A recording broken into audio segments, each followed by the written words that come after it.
یہاں ایمان امریکہ نے دلوں میں گھسنے ہی نہیں دیا، تعلیم اسی کی. اس بیچارے اکبر اللہ آبادی نے کہا تھا کہ کیا مولود میں آئے کہاں سے بو ماں باپ کے اتوار کی، کہ دودھ تو ڈبے کا ہے، تعلیم ہے سرکار کی. نہ ماں کا دودھ پیا نہ باپ کی کمائی کھائی، باپ سے سیکھا کچھ. دودھ تو ڈبے کا ہے اور تعلیم بھی چلو باپ نے تعلیم ہے سرکار کی، تو ماں باپ کے بو کہاں سے آ جائے گی؟ غلام تو ہم انہی کے ہیں، انہی کا کھایا پیا. تو یہ ان کا بھی یہی حال تھا. وَإِذْ قُلْنَا ادْخُلُوا هَٰذِهِ الْقَرْيَةَ، اور جب ہم نے کہا کہ اس بستی میں داخل ہو، فَكُلُوا مِنْهَا حَيْثُ شِئْتُمْ رَغَدًا وَادْخُلُوا الْبَابَ سُجَّدًا. اب یہ جو آزاد پیدا ہوئے ان میں سے، اب آگے ان کی تربیت نہیں تھی. تربیت تو آزاد تھی لیکن تربیت تو ماں باپ سے ہی لینی تھی جو پیچھے سے چلی آ رہی تھی. ویسے یہ ہے کہ غلام نہیں ہے، آزاد ہے، شجاعت ہے، سب کچھ ہے. تو انہیں کہا کہ اس شہر میں داخل ہو. ادخلوا هذه القرية فكلوا منها، کھاؤ پیو جہاں سے چاہو، شہر ہے آباد. کیونکہ ملک شام ہمیشہ ترقی پر رہا، آباد شہر ہے، نعمتوں کی بھرمار ہے. کھاؤ پیو، کلوا منها حیث شئتم، کھاؤ اس میں جہاں سے چاہو جیسے چاہو. راغدن، پوری فارغ قلبی سے، اطمینان سے، فراخ دلی سے کھاؤ. راغدن، مزے سے کھاؤ. لیکن یہ ہے کہ تم فاتح بن کے جا رہے ہو تو ادخلوا الباب سجدا، داخل ہونا دروازے میں سجدہ کرتے ہوئے، ایسے داخل ہونا. کیونکہ نبی صلی اللہ علیہ وسلم نے جب مکہ فتح کیا ہے تو کیسے مکے میں داخل ہوئے تھے؟ کہ اونٹی کے پلان پہ پیشانی رکھی ہوئی تھی اور کہہ رہے تھے کہ الحمدللہ الذی وحدہ انجز وعدہ نصر عبدہ ہزم الاحزاب وحدہ. اس اللہ کا شکر ہے جو ایک ہے، اس ایک اللہ کا شکر ہے جس نے وعدہ پورا کر دیا فتح کا. انجز وعدہ نصر عبدہ، اپنے بندے کی مدد کی ہے. نصر عبدہ یہ نہیں کہ ناصرانی میری نہیں، اپنے بندے کی مدد کی ہے. اپنے آپ کو بندہ کہا، اللہ کے اپنے بندے کی مدد کی ہے. اور اسی نے سارے لشکر کو شکست دی ہے، یعنی ہم نے نہیں شکست دی. ہزم الاحزاب وحدہ، اکیلے رب نے سارے لشکر کو شکست دے دی. تو یہ ہے عاجزی. فتح کے بعد غرور اور تکبر نہیں ہونا چاہیے، عاجزی ہونی چاہیے. غرور اور تکبر ہوتا ہے متکبروں میں، کافروں میں. وہ سمجھے ہم نے کیا ہے، کہ وہ کسرا نے غرور میں آ کر جب آپ کا خط مبارک پہنچا تو لکھا، آپ نے لکھا تھا کہ من محمد عبد اللہ و رسولہ الی عظیم فارس. اسے اتنا ہی پڑھا، آگے نہیں. تو الی عظیم فارس کسرا بن ہرمز، کہتے میرے نام سے پہلے اپنا نام، بس لو بے وقوف آدمی، میرے نام سے پہلے اپنا نام. کون گستاخ ہے؟ گرفتار کر کے میرے دربار میں حاضر کرو. لو اب بھیج دیے، جلدی لاؤ اسے میرے دربار میں حاضر کرو، میں اس سے پوچھوں میرے نام سے پہلے اپنا نام. بازان بحرین کا بادشاہ تھا، اس کے ماتحت تھا، اس کے نام نامہ بھیجا وہ گرفتار کرے. گرفتار کر کے میرے دربار سے پیش کرو. بازان جان چکا تھا، نبی صلی اللہ علیہ وسلم سے متعارف ہو چکا تھا، شہرت سن چکا تھا. اس نے وہاں سے اپنے سفیروں سے کہا کہ دیکھو جاؤ، ایسے نہیں، پہلے وہاں رہو، دیکھو، کیونکہ اس شخص کی ہم شہرت سن رہے ہیں. ایک ہفتہ رہو، دیکھو. اگر تم دیکھو کہ وہ سچا ہے تو ہم قطعاً گرفتار نہیں کر سکتے اسے. اگر دیکھو جھوٹا ہے تو آ کے بتاؤ، ہم فوراً گرفتار کر لیں گے، بات ہی کوئی نہیں۔ وہ گئے تو وہ ہفتہ بھر رہے، دیکھتے رہے، جب واپس چلے تو پوچھا بھی کیسے آئے تھے؟ کہ جی وہ اس طرح سے کسریٰ نے لکھا تھا اپنا خط ہمارے بادشاہ کے نام کہ آپ کو گرفتار کر کے جو ہے نا ہم لے جائیں۔ تو ہمارے بادشاہ نے کہا تھا کہ نہیں دیکھو، اگر وہ سچے ہوں تو پھر ہم گرفتار نہیں کر سکتے، ہم نے دیکھا ہے ہفتہ بھر آپ سچے ہیں، اس لیے جا کے ہم واپس کہیں گے۔ آپ نے کسریٰ سے رات قتل ہو گیا، تمہارا کسریٰ بیٹے نے قتل کر دیا۔ وہ حیران، کسریٰ قتل ہو گیا کیونکہ یہ کہہ کے اس نے خط پھاڑا ہے، یہ کہہ کے کون گستاخ ہے جو اپنا نام میرے نام سے پہلے لکھتا ہے، فوراً اس کے گرفتار کے میرے دربار میں پیش کرو، اور خط پھاڑ کے یوں پھینکا۔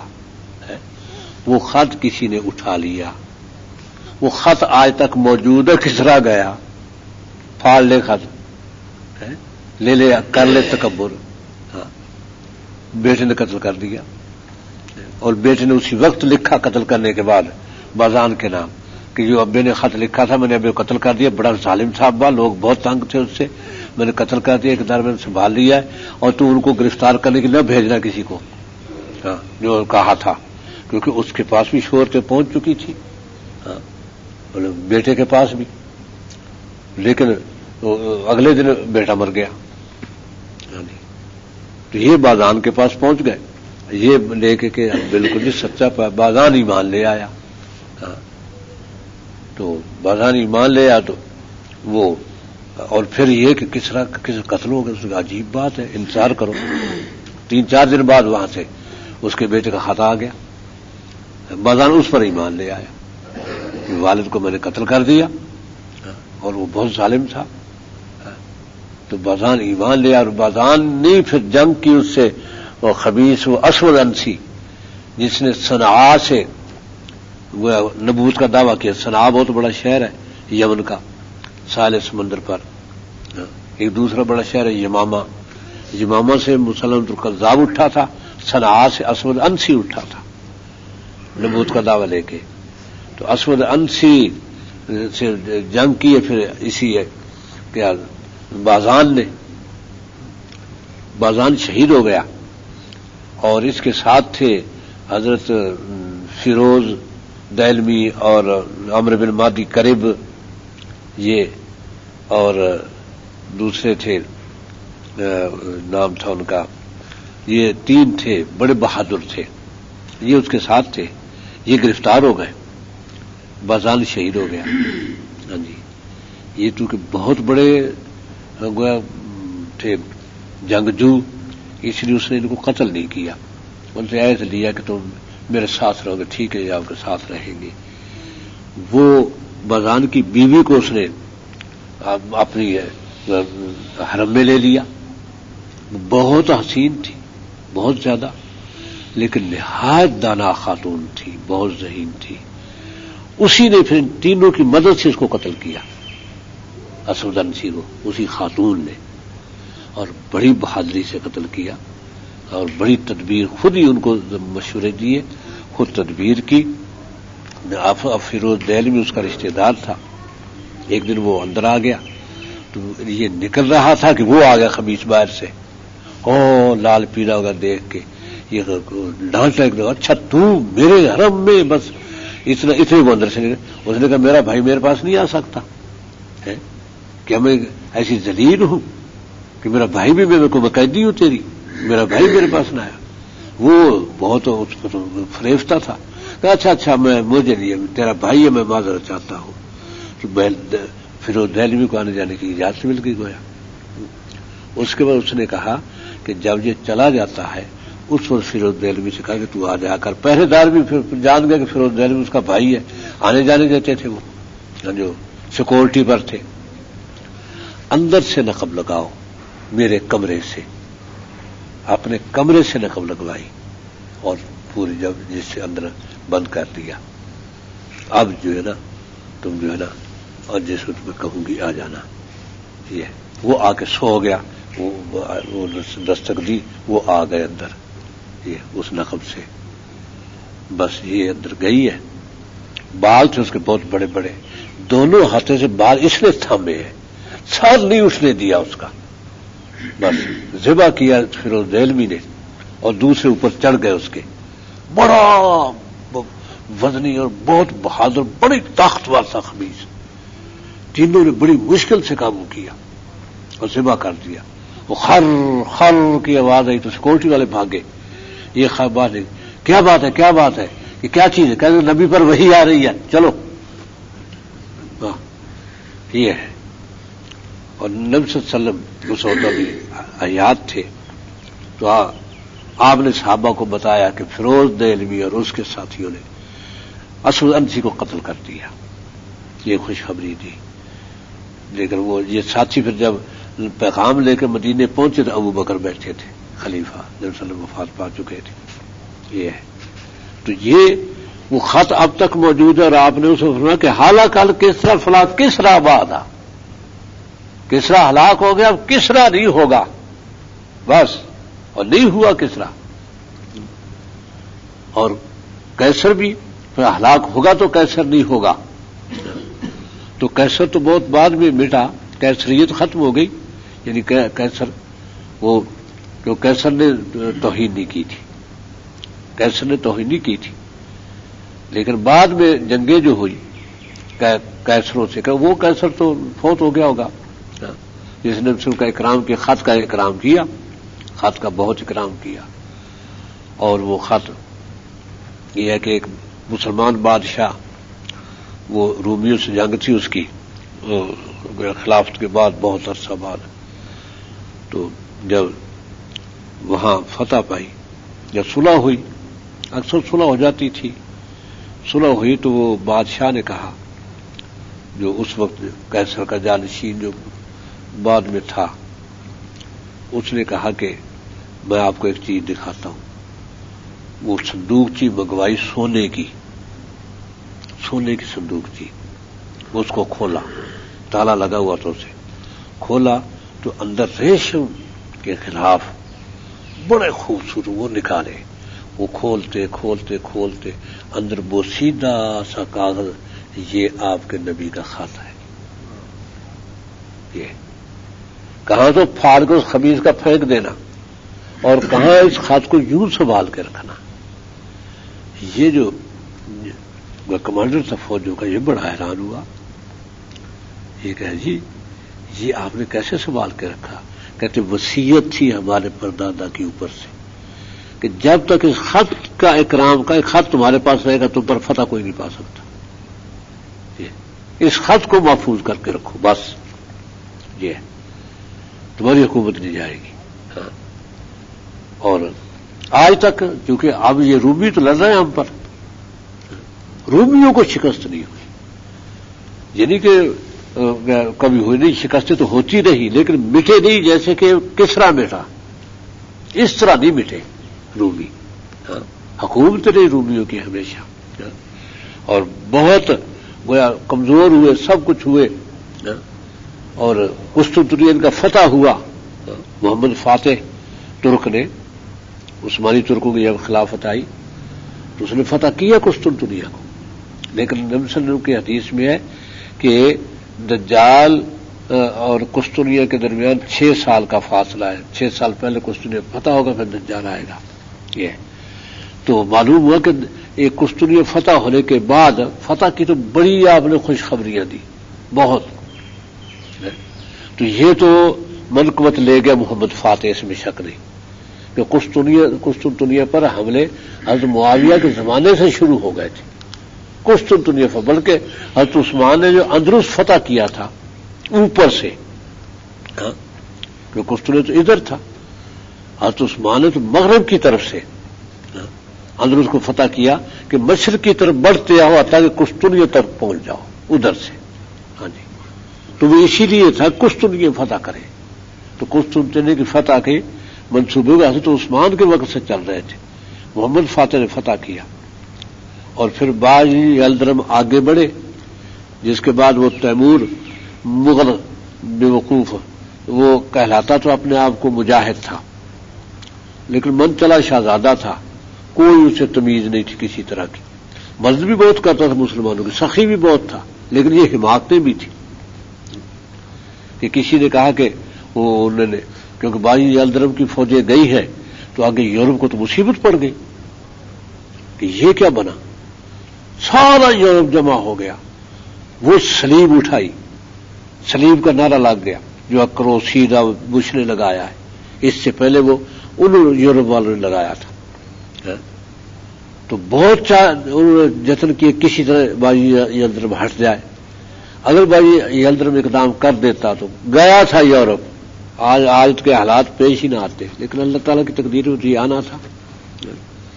اس کو کہا کہ تیرے باغی کو بائی یلدرم نے پناہ دی ہوئی ہے، فلاں باغی کو، اس نے مطالبہ کیا، بائی یلدرم نے کہا کہ اس وقت کر میری مدد، ہم کافروں کو شکست دے لیں، پھر جیسے تو کہے گا کر لیں گے، اس کو ابھی میرے حوالے کرو، تو وہ کوئی نیک صالح آدمی تھا، آپ نے کہا اس طرح نہیں، آخر اس نے فوجیں لگا دی، اس کو اپنی فوجیں ادھر لانی پڑی باجی یلدرم کو، آدھی ادھر رکھنی پڑی، ادھر بھی ادھر بھی، اس لیے اس کی تو شکست ہو گئی، اس نے گرفتار کر لیا باجی یلدرم کو، بیٹے کو بھی گرفتار کر لیا، لے گیا، ادھر شکست ہو گئی یورپ، بس وہ شکست آج ہمارے جوڑوں میں بیٹھی ہے، وہ شکست جو باجی یلدرم کو ہوئی، کیونکہ اس کے بعد اس رخ پر ہمارا پھر موقف کمزور ہی کمزور ہو گیا، نہیں ہم کامیاب ہو سکے، ہاں جی، پھر انہوں نے اس وقت سے تیاری شروع کی، اسلحے کی، ہر چیز کی،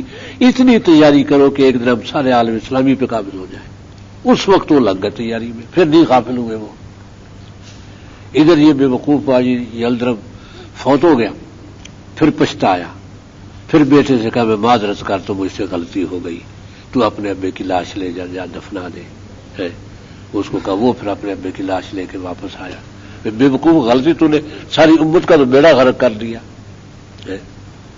تو یہ اس تیمور پھر ادھر ہندوستان کی طرف ہے، اس کے بعد ہی پھر یہ مغل خاندان، اس کے بعد یہ پھر نیک صالح بادشاہ بھی ہوئے، آپ بھی بہت اچھا تھا، منافق نہیں تھا، بے وقوف تھا، پرلے درجے کا، کچھ پتہ نہیں تھا، جی بس جہاں کہتے ہیں کہ وہاں کافر اٹھے ہوئے مسلمان ستار، وہی جا کے حملہ کر دیتا کافروں پر، مسلمانوں کی مدد کرتا، یہ بھی تھا اس میں، ہاں، لیکن آزاد شہزادہ تھا، کہیں جم کی حکومت نہیں کی اس نے کہ بادشاہ نہیں، بس چل پھر کے، اس میں نقصان بھی ہوتا، مسلمانوں کا فائدہ بھی ہوتا تھا، ہاں، تو یہ ہے کہ ان کو کہا کہ تم تکبر نہ کرو اللہ کے حضور، ادخلوا الباب سجدا، دروازے میں داخل ہو سجدہ کرتے ہوئے، وقولوا حطہ، تو حطہ کے گویا معنی تھے غفرانک، اے اللہ بخش دے، ان کی زبان میں تو گویا عبرانی زبان میں حطہ